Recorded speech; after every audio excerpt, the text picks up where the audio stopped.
आगतम स्वागतम सुस्वागतम.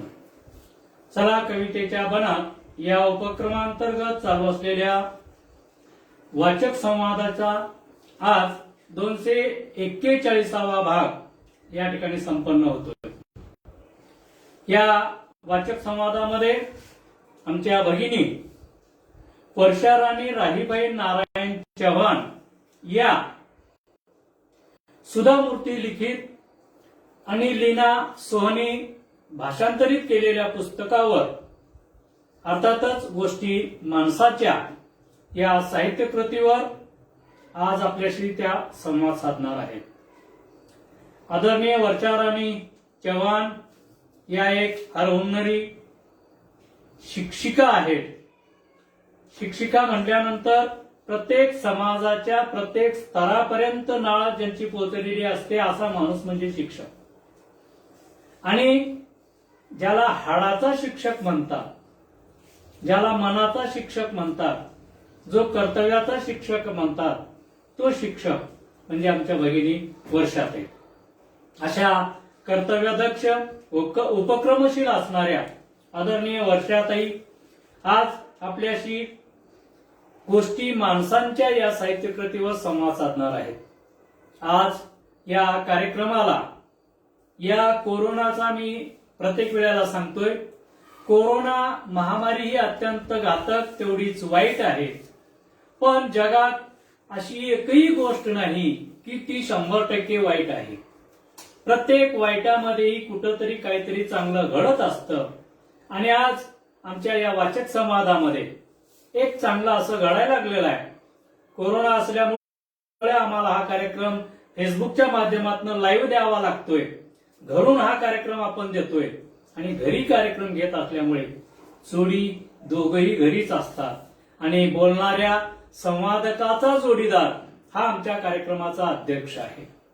बोलणारा जर वयस्कर असेल किंवा एकदम लहान असेल तर त्याची आई किंवा त्याचे वडील कार्यक्रमाचे अध्यक्ष असतात. आणि जर योग्य वयातले असतील आणि जर जोडीदार बरोबर घरी असतील तर त्यांचा जोडीदार या कार्यक्रमाचा अध्यक्ष म्हणजे वर्षाराणी यांचे पतिराज माझे बंधू आदरणीय महेश मनकर्णिका उद्धव तांदळे हे आज या कार्यक्रमाचे अध्यक्ष म्हणून आपल्याला लाभलेले आहेत. आदरणीय महेशजी हेही शिक्षक आहेत, पण त्यांचा दबदबा सर्वत्र आहे. अनेक ठिकाणी त्यांचं नाव घेतलं जातं एक कर्तव्यदक्ष व्यक्ती म्हणून. आणि असे आदरणीय महेशजी हे आम्हाला अध्यक्ष म्हणून लाभलेले आहेत. तर आज या कोरोनाच्या काळामध्ये आपण प्रत्येकजण घरी आहोत. बऱ्याच वेळेला मला बऱ्याच मित्रांचे फोन येतात की आम्ही घरी बसून बोर झालो, आम्हाला घरातलं रोजचं तेच झालेलं आहे. बदल आम्हाला काही बघायला मिळत नाही. कुठं सिनेमाला जाता येत नाही, कुठं नाटक पाहता येत नाही, कुठं खेळायला जाता येत नाही असं म्हणतात. त्यांच्यासाठी हा एक प्रकारचा सिनेमाच आहे, त्यांच्यासाठी हा एक प्रकारचं नाटकच आहे, त्यांच्यासाठी हे एक प्रकारचं खेळच आहे. नाही तर त्यांच्यासाठी ही एक सुवर्ण संधीची वेळ आहे असं मी म्हणतोय. आणि प्रत्येकाला विनंती आहे, घरीच राहा, शासनानं घालून दिलेले नियम पाळा, मास्क वापरा आणि कोरोनाच्या काळात देखील आमचा वाचक संवाद नियमितपणे ऐकत चला. आणि आपणही पुस्तकं वाचा, आपला वेळ कसा जाईल हे कळणार नाही. आणि त्याच पद्धतीने आता मी जास्त वेळ न घेता मी आदरणीय वर्षाराणी चव्हाणताईंना विनंती करतोय की आपण सुधामूर्ती यांनी लिहिलेल्या आणि लीना सोहनी यांनी अनुवादित केलेल्या गोष्टी माणसांच्या या साहित्य कृतीवर संवाद साधावा. ऐकूया वर्षाराणी चव्हाणताईंना. धन्यवाद सर. आजचा वाचक संवाद 241 पुष्प जे माझ्या वाट्याला आलं त्याबद्दल अनंत चंपाई माधव कदम सरांचं मी कुठल्या शब्दात आभार मानू हे कळत नाहीये मला.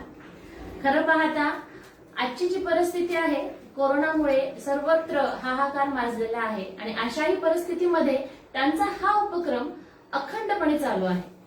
कुठलीही म्हणजे कितीही परिस्थिती बिकट असो किंवा कितीही प्रॉब्लेम्स आले तरीही त्यांनी त्यांचा हा जो उपक्रम आहे तो कंटिन्यू चालू ठेवलेला आहे. चला कवितेच्या बनात. नावच इतकं सुंदर आहे. बन म्हणले की आपोआप डोळ्यासमोर रंगीबिरंगी फुले, त्यांचा सुगंध, हिरवीगार अशी ती झाडी, घनदाट असे ते वन. आणि माणसाला जेव्हा निसर्गाकडनं खूप काही मिळत असतं त्यावेळेस माणसाला लक्षात येतं की आपल्याकडे किती कमी आहे किंवा आपण निसर्गाला काय देतो. नावातच बन आहे आणि बनामुळे सर्वत्र सुगंध आणि म्हणजे एक सौंदर्य पसरलेलं आहे. त्या संवादाचा मी एक भाग झाले, त्याबद्दल मलाही खूप आनंद आहे. आणि मी जे पुस्तक निवडलेलं आहे ते पुस्तकही अतिशय सुरेख सुंदर आहे. गोष्टी माणसांच्या. माणूस हा एक प्रकारचा नसतो, जितकी माणसं तितकी त्यांची वेगवेगळी वृत्ती आणि त्यांची सर्व विचारसरणी असेल, त्यांचं वागणं असेल किंवा पण प्रत्येक माणसामध्ये एक चांगला गुण असतो आणि तोच आपल्याला घ्यायचा असतो. आणि या ज्या पुस्तकाच्या लेखिका आहेत त्या एक अशी स्त्री जी सर्व स्त्रियांसाठी आदर्श बनेल अशी, ज्यांचं नाव आहे सुधा मूर्ती. सुधा मूर्ती ज्या म्हणजे अशा कुटुंबातून आल्या, त्यांनी खेड्यातून येऊन त्यांनी इतकं मोठं साम्राज्य निर्माण केलं आणि त्यांनी समाजासाठी जे देणं द्यायचं होतं त्यांना ते त्यांनी दिलेलं आहे. अशा हरहुन्नरी लेखिका, अतिशय समाजामध्ये राहून समाज कार्य करणाऱ्या सुधा मूर्ती यांचा जन्म 19 ऑगस्ट 1950 कर्नाटक या राज्यामध्ये शिगावी येथे झाला. कम्प्युटर सायन्स मध्ये त्यांनी एमटेक ही पदवी घेतली आणि पुणे येथील तेलको कंपनीमध्ये त्या पहिल्या अभियांत्रिकी स्त्री होत्या. त्यांचं समाजकार्य म्हणजे इतकं आहे की त्यांना विविध पुरस्कार देण्यात आले. 2004 मध्ये त्यांना राजलक्ष्मी पुरस्कार देण्यात आला. 2006 मध्ये त्यांना पद्मश्री पुरस्कार देण्यात आला. आणि प्रत्येक वेळेस खरं पाहता त्या स्वतः एक शिक्षिका आहेत. त्यामुळे विद्यार्थ्यांशी किंवा विद्यार्थ्यांबरोबर कसं राहायचं किंवा ज्या गोष्टी असतात त्या गोष्टीमधून मूल्य कशी द्यायची, समाज मूल्ये किंवा आपल्याला विद्यार्थ्यांना जर सर्वांगीण विकास करायचा असेल तर त्यांना छोट्या छोट्या गोष्टीमधून कसं घडवायचं हे त्यांना उत्तमरित्या जमतं. आणि त्याचाच हा एक भाग असेल की त्यांनी हे पुस्तक लिहिलं असेल, गोष्टी माणसांच्या. खरं पाहता हे पुस्तक जे आहे ते इंग्लिशमध्ये आहे, how I taught my grandmother to read and other stories. तर याचा अनुवाद केलेला आहे लीना सोहनी यांनी. आणि हे पुस्तक जवळजवळ म्हणजे 32 त्याच्यामध्ये गोष्टी आहेत ज्या वेगवेगळ्या आहेत. जितक्या जमतील तेवढ्या गोष्टी मी कव्हर करायचा प्रयत्न केलेला आहे. जर पूर्ण गोष्टी जर सांगायला बसलं तर एखाद्या वेळेस वेळेचं म्हणजे आपल्याला वेळ पुरणार नाही. त्यामुळे मला जेवढ्या गोष्टी वाटल्या किंवा जी गोष्ट मला अशी थोडक्यात तुम्हाला सांगायची वाटेल ती गोष्ट मी सांगण्याचा प्रयत्न करेन. माझ्या परीने मी पूर्ण प्रयत्न करेल की तुम्हाला सुधा मूर्ती यांची ही जी गोष्टी माणसांच्या या पुस्तकातल्या प्रत्येक गोष्टीच्या जवळ जाता येईल आणि तुम्हीही हे पुस्तक नक्की वाचावं. कारण की या पुस्तकामध्ये लहानांपासून थोरांपर्यंत प्रत्येक वयोगटाच्या विद्यार्थ्यांसाठी, प्रत्येक माणसासाठी या गोष्टी आहेत. तर याच्यातली पहिली गोष्ट आहे जी त्यांची इंग्लिश जे टायटल आहे त्यांचं की how I taught my grandmother. तर त्याच्याच पहिल्या गोष्टीची सुरुवात त्यांनी केलेली आहे की वयाची अट नाही. वयाची अट नाही. वय आपण असं म्हणतो वय झालं आता आपण काय करणार, वय झालं आपण हे करणार, कसं करणार. परंतु त्यांनी इथे एक खूप सुंदर उदाहरण दिलेलं आहे आणि ते उदाहरण त्यांच्या आजीचं आहे. आणि हे म्हणजे त्यांच्या ह्या बऱ्याचशा गोष्टी ज्या आहेत त्या त्यांच्या खरोखर घडलेल्या अनुभवातून आहेत आणि काही गोष्टी आहेत त्यांनी त्या काल्पनिक किंवा ऐकलेल्या आहेत. त्याच्यात ही जी पहिली गोष्ट आहे त्यांची वयाची अट नाही.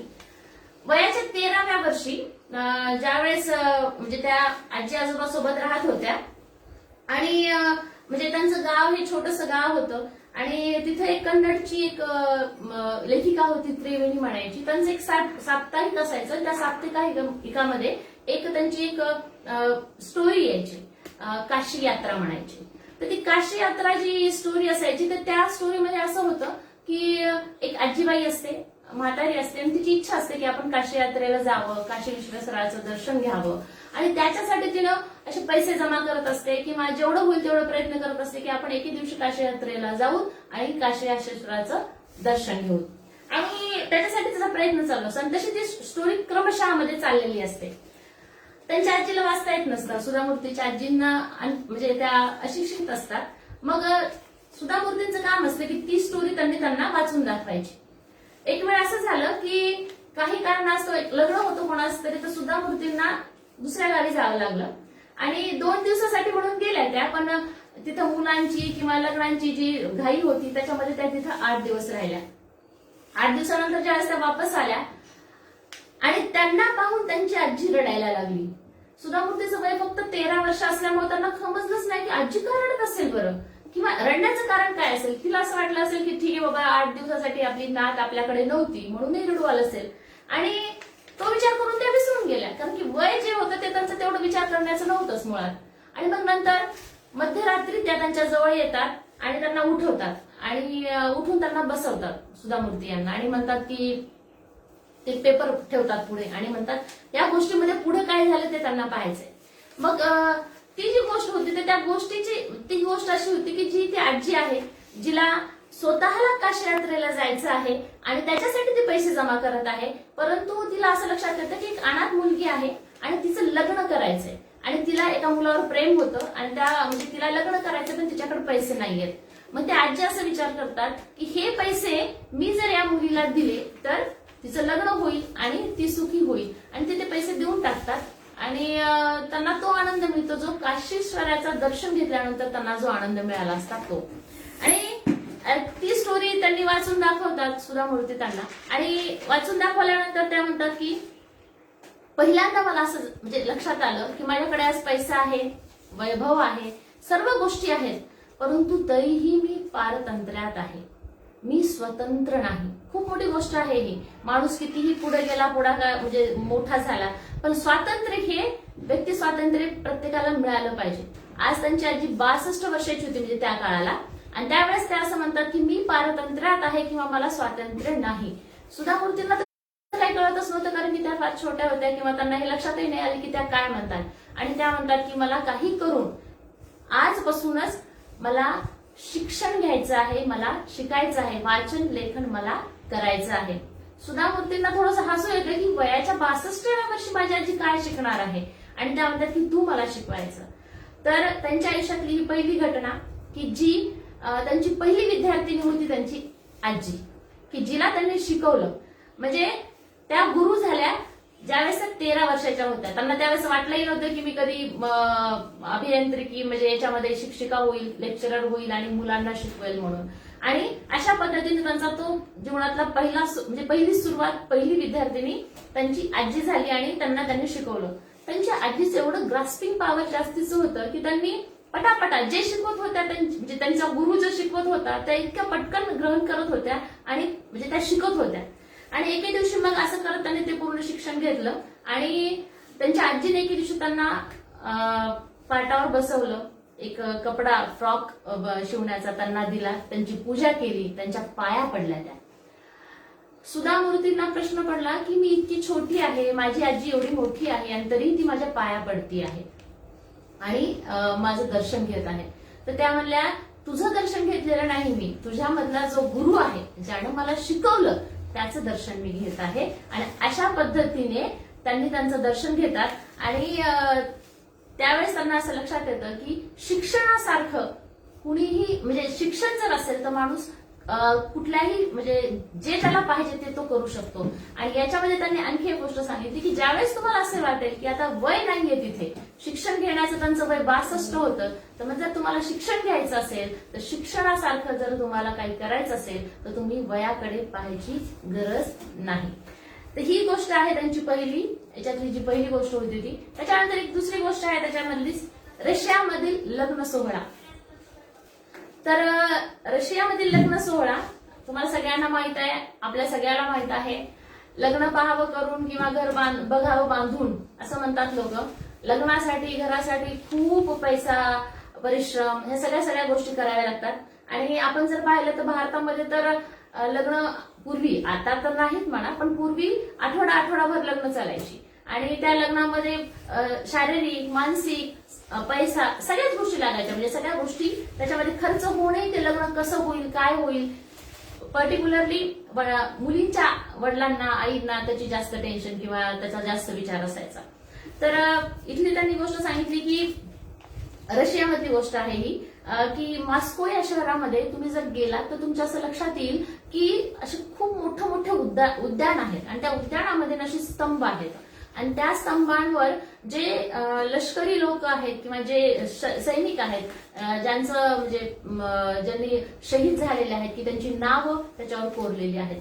तर मोस्टली तिथे लग्न हे शनिवारी किंवा रविवारी होतात आणि त्याचं म्हणजे तर ह्या सुधा मूर्ती आणि त्या उद्यानामध्ये गेलेल्या होत्या, त्या बसलेल्या होत्या. त्यांनी असं पाहतात की अतिशय सुंदर जोडपं नवीन म्हणजे त्यांना आश्चर्य वाटतं त्या गोष्टीचं. दुसरी गोष्ट आणखी महत्वाची की त्या मुलाच्या अंगावर लष्करी गणवेश असतो.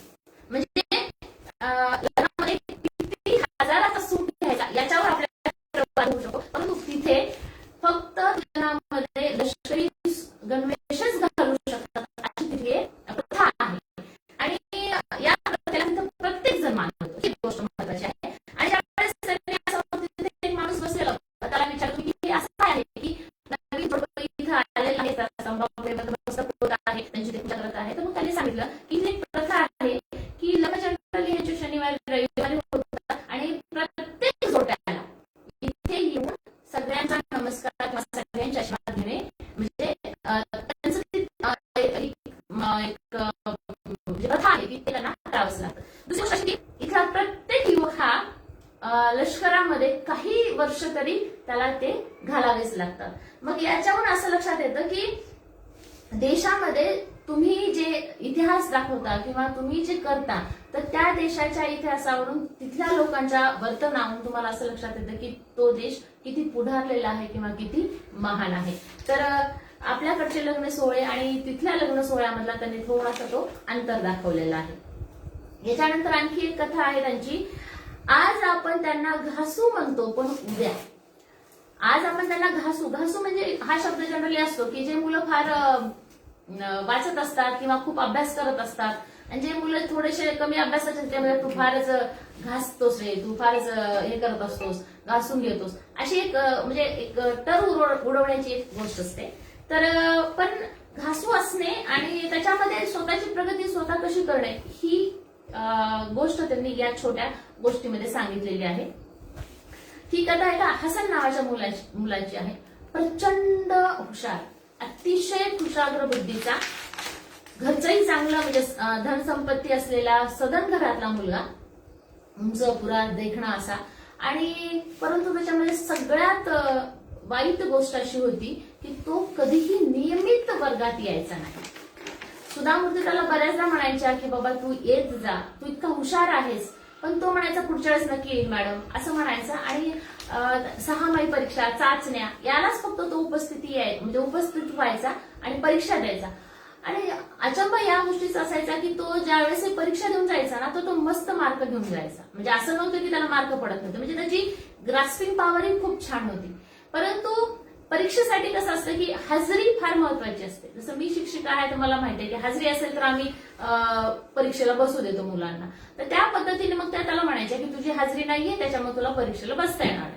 मग तो इतका गयावया करायचा, इतकं त्यांना मनवायचा की नाही मॅडम आता मी पुढच्या वेळेस असं बिळच करणार नाहीये आणि तुम्ही मला प्लीज ह्यावेळेस परीक्षेला बसू द्या.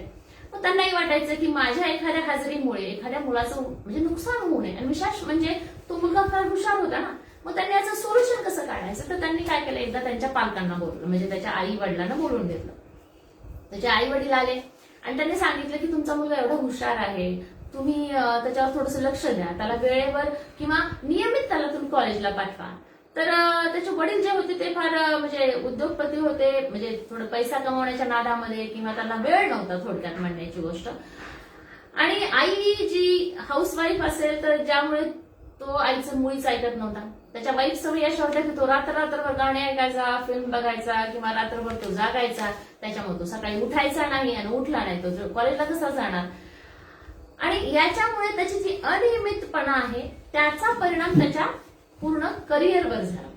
कारण काय झालं की तो अनियमितपणा जो त्याचा आहे त्याच्यामुळे त्याने कुठलंही काम कधी व्यवस्थितपणे केलं नाही. आणि त्याच्यानंतर मग तो निघून गेला, फायनल परीक्षा दिली, म्हणजे त्यांनी तो चांगल्या मार्काने पासही झाला आणि तो निघून गेला. पुन्हा सुधामूर्ती त्यांच्या कामात लागल्या आणि थोडंसं ते डिस्ट्रॅक्ट झालं, म्हणजे त्या विसरून गेल्या त्या हसनला. पण एके दिवशी असं झालं की ऑफिसमध्ये तो त्यांच्याकडे आला आणि त्यांच्या स्टाफ मधल्या एकाने सांगितलं की एक विद्यार्थी आहे तुमचा पूर्वीचा आणि तो तुम्हाला भेटायसाठी आलेला आहे. मग त्यांना असं वाटलं आता त्यांच्याकडे भरपूर विद्यार्थी यायचे, कुठला विद्यार्थी असेल काय असेल म्हणून त्यांनी हे केलं. तर मग तो ज्यावेळेस समोर आला त्यावेळेस त्यांनी विचारलं की मग त्यांच्या लक्षात आलं, तो सांगितलं की मी हसन आहे मॅडम. मग त्यांना असं वाटलं हसन तो खूप हुशार होता, घरचंही चांगलं होतं, तो खूप चांगल्या पदावर असेल आणि सगळे IIT मधले विद्यार्थी किंवा इंजिनियर विद्यार्थी आहेत जे खूप पुढे जाऊन त्यांनी स्वतः पैसा कमवतात किंवा म्हणजे हुशार विद्यार्थी काही ना काही आयुष्यात करून घेतात, एवढं मात्र नक्की हे त्यांना माहित होतं. आणि त्यामुळे त्यांनी म्हणलं की माझं तू काय करतोस, कुठं काय करतो, तुझं काय प्रोजेक्ट आहे किंवा काय आहे. तर तो मला मॅडम माझं काहीच नाहीये. असं कसं, तर त्यांना खरं तर वाईटही वाटलं आणि आश्चर्य वाटलं. तर तो म्हणला मॅडम माझ्या ज्या सवयी लागलेल्या होत्या त्या सवयीमुळे माझं पुढचं करिअर सगळं बरबाद झालं. मी कधीही कुठली गोष्ट नियमित केली नाही आणि तो अनियमितपणा जो आहे त्याच्यामुळे असं झालं की मला जिथे नोकरी मिळाली तिथेही मी कधी वेळेवर जात नव्हतो, तिथेही मी वेळेवर काम करत नव्हतो आणि त्याच्यामुळे मला नोकरीहून काढून टाकत होते. आणि अशा पद्धतीने म्हणजे अतिशय कुशाग्र बुद्धीचा मुलगा असताना, घरचं सगळं चांगलं असताना फक्त त्याच्या वाईट सवयीमुळे किंवा त्याला लागलेल्या ज्या सवयी आहेत त्या त्यांनी बदलल्या नाहीत किंवा त्याच्या पालकांनी त्याला थोडीफार त्यावेळेस मदत केली नाही, त्याच्यामुळे त्याचं करिअर म्हणजे संपुष्टात आलं. तर इथं त्यांना असं सांगायचं असेल एखाद्या वेळेस की शिक्षकांचा तर रोल असतोच की विद्यार्थ्यांचं आयुष्य घडवायचं आहे, पण त्याचबरोबर पालकांचाही रोल असतो की त्यांनी त्यांच्या मुलाकडे लक्ष दिलं पाहिजे आणि थोडंफार नाही तर खूप सारं त्या विद्यार्थ्यावरही असतं की त्याला पुढे चलून काय करायचंय. तर ही एक गोष्ट आहे जी खूप छान आहे. त्याच्यानंतरची गोष्ट आहे जी मी इथे तुम्हाला सांगणार आहे, तिचं नाव आहे लाल भाताची कणगी. कणगी हा शब्द माझ्यासाठी पण थोडासा नवीन होता. कणगी म्हणजे काय आहे, तर कणगी म्हणजे असं असते की ज्याच्यामध्ये खेड्यामध्ये असते ती आणि ती अशी माझ्या मते बेताने विणलेली असते, त्याला शेण आणि काहीतरी म्हणजे असं थापलेलं असतं आणि त्याच्यामध्ये पूर्वी धान्य ठेवायचे, म्हणजे धान्य जमा करून ठेवणे आणि म्हणजे ते वर्षासाठी पूर्ण वर्षभर चालतील असं ते कणगी.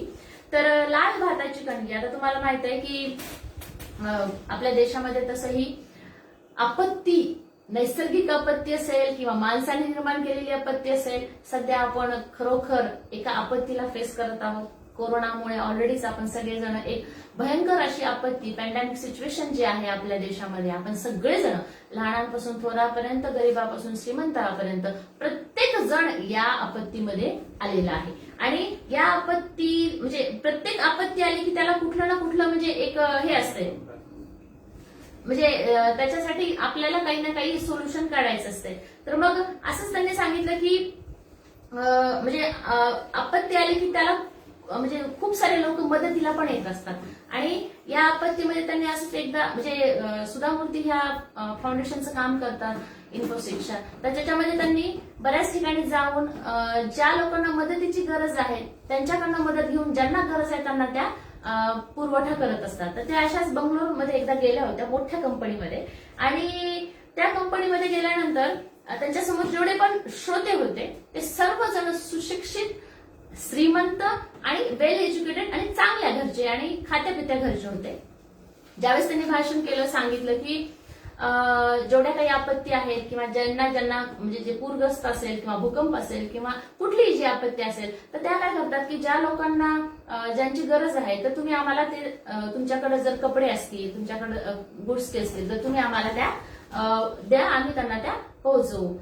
तर त्यांच्या भाषणामुळे किंवा त्यांच्या बोलण्यामुळे सर्व श्रोते इतके मंत्रमुग्ध झाले आणि सर्वांनी असं सांगितलं की मॅडम आम्हालाही मदत करायची, आमच्याकडे भरपूर कपडे आहेत, आमच्याकडे भरपूर सामान आहे, आमच्याकडे खेळणी आहे, खूप साऱ्या वस्तू आहेत की ज्या आम्ही आता वापरत नाहीत, पण जर त्या कोणाला मिळाल्या किंवा कोणाला त्याचा फायदा झाला तर आम्हालाही त्यामध्ये आनंद मिळेल. आणि मग त्या म्हणतात ठीक आहे, तुम्ही सगळ्या पार्सलनी पाठवून द्या माझ्याकडे. काही दिवसानंतर त्यांच्याकडे खोकीच्या खोकी, खूप सारे खोके आले. त्यांना असं वाटलं की चांगल्या घरातून आलेच, मोठ्या लोकांनी मदत केलेली आहे आणि त्याच्यामुळे त्यांनी पण खुश झाले की याच्यामुळे कोणाला ना कोणाला मदत होईल. काही कामानिमित्त त्यांना ते खोके उघडता नाही आले 2-3 दिवस असे आणि एके दिवशी मग त्यांनी कर्मचाऱ्याला सोबत घेतलं आणि ते खोके उघडायला सुरुवात केली. त्यांना आश्चर्य वाटलं. आश्चर्य याचं वाटलं की खोके उघडल्यानंतर त्यांच्या लक्षात आलं त्याच्यामध्ये फाटक्या जीन्स, फाटके कपडे, तुटलेले खेळणी, तुटलेल्या गोष्टी, म्हणजे त्याच्यामध्ये एकही अशी गोष्ट नव्हती की ज्याचा उपयोग कोणा दुसऱ्याला होईल. त्यांना असं म्हणजे त्यांना याचं वाईट वाटलं की ह्यांना फक्त जे भंगारवाल्याला द्यायचं होतं ते त्यांनी इन्फोसिसच्या म्हणजे कार्यालयामध्ये पाठवलेलं होतं. म्हणजे मदत करायची होती, पण मदत कुठल्या रूपात करायची होती, फक्त आम्ही हे देऊन टाकले. म्हणजे त्यांना ते घरात ती अडकळ होती ती त्यांनी काढून टाकली होती थोडक्यात, आणि ती त्यांनी त्यांच्या ऑफिसमध्ये आणून मांडली होती. मग त्यांना ही गोष्ट पाहिल्यानंतर की सगळे खोके कुठल्याही कामाचे नव्हते, त्यांनी ते सगळे भंगारवाल्याकडे देण्यासारखेच होते. मग त्यांना त्यांच्या लहानपणीची गोष्ट आठवते. तर त्या लहानपणीच्या गोष्टीमध्ये ही भाताची गोष्ट आहे, ह्या लाल भाताची कणगीची गोष्ट आहे. त्या ज्यावेळेस लहान होत्या त्यावेळेस त्यांचा मोठा असा वाडा होता, खेड्यातलं घर होतं, परंतु सदन घरातल्या होत्या त्या. त्यांचे आजोबा एक शिक्षक होते आणि त्यांच्याकडे भाताची शेती असायची, त्याच्यामुळे भात खूप सारा पिकायचा. आणि पुढच्या अंगणामध्ये एक कणगी ठेवलेली असायची ज्याच्यामध्ये उत्कृष्ट प्रतीचा तांदूळ, जो पांढरा शुभ्र दाणेदार असा तो तांदूळ असायचा अंगणामध्ये, पुढच्या अंगणामध्ये. आणि पाठीमागे जे घराच्या पाठीमागे जी एक कणगी होती त्याच्यामध्ये लाल जाडसर थोडासा निकृष्ट दर्जाचा तांदूळ असायचा. आणि त्यावेळेस असं त्या म्हणतात की आमच्या गावामध्ये जाती प्रथा किंवा जाती भेद असं काही नव्हतं. सगळेजण गुणागोविंदाने खूप आत्मीयतेने एकामेकाला प्रेम देऊन राहत असायचे. आणि कुणी काही मागायला आलं किंवा कुणी काही म्हणजे त्यांच्याकडे हे करायला आलं तर त्यांची जी आजी आहेत, आजोबा आहेत, तर ते काय करायचे, भात द्यायचे. म्हणजे जे आपल्याकडे जास्त आहे, पूर्वी लोक तसेही पैसा कधी दान म्हणून देत नव्हते. जी गोष्ट त्यांच्याकडे मुबलक असेल ती वस्तू ती त्यांना दान म्हणून द्यायचे. मग त्या पद्धतीने त्यांच्या असं लक्षात आलं की म्हणजे आता आपल्याकडे भात पिकतोय तर ते भात द्यायचे. तर मग ही छोटीशी जी सुधा आहे तर तिला काय करायचे, मग ते पुढच्या कणगीतला भात आणायला लावायचे आणि तो जो छान भात आहे दाणेदार उत्कृष्ट प्रतीचा तो भात ते दान म्हणजे जे कोणी मदत थोडक्यात ते द्यायचे त्यांना. आणि ज्यावेळेस घरामध्ये भात बनायचा असेल किंवा घरामध्ये त्यांना जर भात खायचा असेल तर ते काय करायचे, पाठीमागच्या कणगीमधला भात जो निकृष्ट आहे, लालसर आहे, जाडसर आहे, तो वापरायचे ते घरी खाण्यासाठी. मग एके दिवशी सुद्धा मूर्तीने त्यांना आजीला विचारलं की आजी असं का, आपण ज्यावेळेस दुसरे लोक येतात त्यावेळेस आपण काय करतो की छान जो चांगला तांदूळ आहे तो त्यांना देतो, आणि आपण घरी खायचं असेल तर आपण काय करायला की जो तांदूळ आपण म्हणजे तो चांगला नाही तो तांदूळ आपण घरी वापरतोय. मग त्यावेळेस त्यांची आजी एक खूप छान शिक्षण, म्हणजे खरं तर त्यांची आजी आजोबांनी त्यांना खूप छान शिक्षण दिलं, त्याचाही परिणाम असेल की सुधा मूर्तींचे विचार एवढे सुंदर आणि इतके छान आहेत. तर त्यांची आजी त्यांना काय म्हणते, जर आपल्याला कोणाला काही द्यायचं असेल, कोणाला जर द्यायची इच्छा असेल तर आपण कधीही आपल्याकडे जे उत्कृष्ट आहे, जे चांगलं आहे तेच दिलं पाहिजे. किती मोठी गोष्ट आहे, आपल्याकडे खूप सारं होतंय म्हणून कधीही कोणाला काही द्यायचं नाही, तर आपल्याकडे जे उत्कृष्ट असेल तेच द्यायचं. आणि आपल्याकडे भात म्हणजे आपण जे देतोय तर आपण घरी भात कुठलाही खाल्ला तर चालेल, परंतु आपल्याकडे मागणारा जर कोणी असेल, मदतीला कोणी जर येत असेल तर त्याला आपण आपल्याकडचा उत्कृष्टच तांदूळ द्यायला पाहिजे. दर्जाहीन किंवा निकृष्ट गोष्ट कधीही कोणाला देऊ नये. सुधा मूर्तीला त्या समोरचा पसारा पाहून असा प्रश्न पडला की मला शिकवलेली शिकवण किती श्रेष्ठ आणि उत्कृष्ट होती, आणि आज जर आपण पाहतोय की देणगीच्या स्वरूपात किंवा मदतीच्या स्वरूपात असं निकृष्ट म्हणजे पद्धतीचं त्यांनी लोकांना दिलेलं आहे. तर ही एक खूप मला सुद्धा ही गोष्ट खूप आवडली की आपल्याकडे जर काही उत्कृष्ट असेल तर ते आपण नक्कीच उत्कृष्ट असलेलंच द्यायला पाहिजे, निकृष्टचा कधीही देणगी किंवा कुठली गोष्ट देऊ नये. त्याच्यानंतर ची गोष्ट आहे, आम्ही ते करून दाखवलं. आता याच्यामध्ये एक म्हणजे खूप म्हणजे हा त्यांचा फार, मी म्हणलं तुम्हाला जसं की याच्यातल्या सगळ्या गोष्टी त्यांच्या घरातल्या किंवा त्यांच्या सोबतच्या व्यक्तीच्या किंवा अशा आहेत. तर याच्यामध्ये जी गोष्ट सुरू होते तो असा एक थोडा बेताच्या उंचीचा एक सर्वसाधारण दिसणारा मुलगा, पण अतिशय म्हणजे अतिशय कुशाग्र बुद्धीचा आणि बुद्धिमान एवढा की भौतिक शास्त्रातला असो किंवा जीवशास्त्रातला असो किंवा गणिताचा विषय असो, तर त्याची बुद्धी अशी पळायची जसं की आता लाईटीचा प्रकाश जसा इतका तीव्र आहे त्या पद्धतीने तो सगळे सोल्युशन सोडायचा किंवा त्या पद्धतीने तो सगळ्या गोष्टी पटापट सोडत होता. आणि कधीही कोणाला म्हणजे नावं नाही ठेवायचं, कधीही कोणाला म्हणजे वाईट नाही म्हणायचं, अतिशय शांत बुजरा असा तो व्यक्ती. आणि पण बुद्धिमान, परंतु गरीब घरचा, गरीब घरचा असतानाही सुशिक्षित आणि चांगल्या घरचा, म्हणजे घरचे सगळे जण जे आहेत ते फार अतिशय सुशिक्षित असे होते. वडील शिक्षक होते त्यांचे, आणि त्यालाही खूप इच्छा होती की मी इंजिनिअरिंग करावं. IIT ला जायचं होतं त्यालाही. त्यानेही प्री परीक्षा, त्याची जी प्रवेश परीक्षा दिली. त्याचे मित्र सगळे होते, भरपूर मित्र होते ज्यांनाही ती परीक्षा द्यायची होती. बऱ्याच जणांनी तयारी करत होती. हा प्रत्येकाची तयारी घेत होता, प्रत्येकाला मदत करत होता. याच्याकडे कुठली अशी स्पेसिफिक पुस्तकं नव्हती किंवा अशा काही कोणी ट्युशन नव्हतं, पण तो सगळ्यांना मदत करायचा. सगळ्यांची मदत करून सगळ्यांचे प्रश्न सोडवायचा. इव्हन वरच्या वर्गाच्या विद्यार्थ्यांचे सुद्धा तो प्रश्न सोडवत होता. एवढा तो बुद्धिमान होता. आणि त्यांनी परीक्षा, म्हणजे तो बंगलोरला गेला, परीक्षा दिली आणि तो 17वा आला. म्हणजे तो इतका हुशार होता. आणि तो घरी आल्यानंतर म्हणला की बाबा मी 17वा आलोय. त्याचे बाबाही म्हणले अरे वा, पण मला IIT मध्ये शिकायचंय तो म्हणतो. तर त्याचे बाबा म्हणतात की नाही बेटा, आपली परिस्थिती गरीब आहे. माझ्याकडे म्हणजे त्यांना 5 मुली 3 मुलं, तेवढं सगळ्यांचं शिक्षण करता करता मी तुला म्हणजे IIT मध्ये शिकू शकत नाही. मैसूरमध्ये थांब, तुला जितकं शिकायचं तेवढं शिक, इथंच तुला राहून जे करायचं असेल ते करावं लागेल.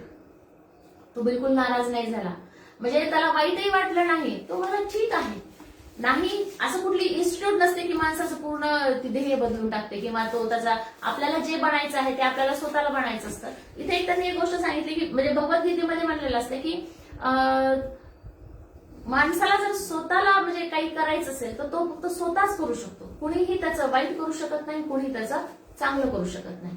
माणसाचं जे काही तो घडवतो तर तो फक्त स्वतःच तो घडवत असतो. आणि तो त्याने ठरवून टाकतो की आपल्याला घडायचं आहे तर मला माझं घडायचं आहे, मला कुणीही दुसरं घडवू शकत नाही. विशेष म्हणजे पैशामुळे त्याला शिकता नाही आला IIT मध्ये, पण तरीही तो वडिलांवर नाराज नाही झाला किंवा त्याला वाईटही नाही वाटलं. त्यांनी असा विचार केला की नाही ठीक आहे, मग मी माझा म्हणजे अभ्यास करून मला जे काही कमवायचं असेल, मला जे काही करायचं असेल तो मी करेन. आणि हा दुसरा तिसरा कोणी नसून नारायण मूर्ती होते, जे सुधा मूर्तींचे आज यजमान आहेत. आणि ज्यांच्यामुळे सुधा मूर्ती आज म्हणजे त्या दोघांचं योगदान एवढं मोठं आहे की त्यांनी आज एवढी मोठी म्हणजे एवढी इन्स्टिट्यूट काढलेली आहे, ज्याच्यामुळे भरपूर लोकांना फायदा होत आहे. आता थोडंसं सुद्धा मूर्तीच्या लग्नाविषयी की जसं प्रत्येक मुलीला असं म्हणजे प्रत्येक मुलीच्या आईला असं वाटत असतं की आपल्या मुलीचं चांगलं व्हावं, लग्न व्हावं. तसं त्यांच्या आईने त्यांना काही कानमंत्र दिलेले होते की कशा पद्धतीने तू संसार करशील, काय करशील. तर त्याच्यामध्ये एक त्यांच्या आईची खूप उत्कृष्ट गोष्ट त्यांनी सांगितली होती की बेटा, तू कमवत असू किंवा नसू, संसार हा दोघांचा असतो. आणि त्या संसारामध्ये तुझ्याकडनं तू काय करू शकतेस, तर तुझ्याकडनं तू एक गोष्ट करायची की दरवेळेस एक बचत करायची. ती किती रुपयात असू दे, 10 रुपयात असो, 50 रुपयात असो, 100 रुपयात, पण त्याच्यामध्ये खंड पाडायचा नाही. आणि ती बचत तू एका ठिकाणी ठेवायची. आणि काहीही झालं तरी त्याच्यातला पैसा तू घ्यायचा नाही. सुधामूर्तीने हे पक्क ठेवून दिलं होतं त्यांच्या मनामध्ये. लग्न झाल्यानंतर त्यांनी अशीच बचत करत राहिल्या. एका म्हणजे त्यांनी जिथं त्यांचा गल्ला केलेला होता तो कधी त्यांनी मोजला नाही, पण त्यांनी नियमित त्याच्यामध्ये पैसे टाकत राहिल्या.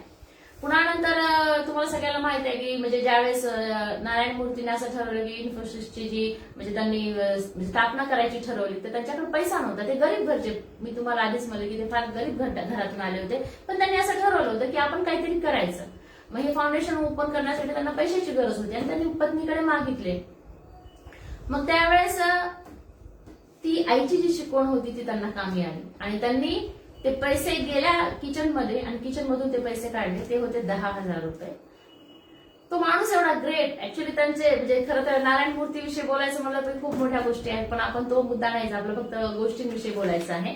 तर मग नारायण मूर्तीने त्यांना एका शब्दाने विचारलं नाही की एवढे पैसे तुझ्याकडे कुठून आले. म्हणजे एखादा नवरा विचारतो ना, कुठून आले, काय आले, तुझ्याकडे कसे ठेवलेस तू, माझे घेतलेस का, किंवा काही.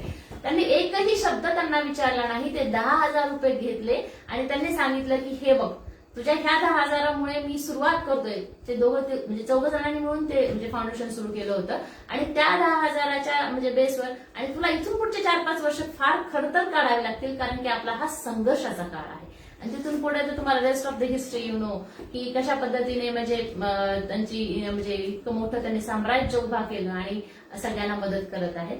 तर या पद्धतीने सांगितलं की आम्ही हे करून दाखवलं. त्याच्यानंतरची गोष्ट आहे खरा दागिना.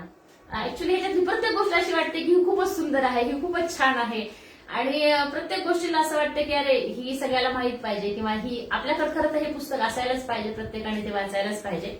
त्यांनी एक विशेष गोष्ट सांगितली. कर्नाटकमध्ये दक्षिण कॅनडा असा एक जिल्हा आहे.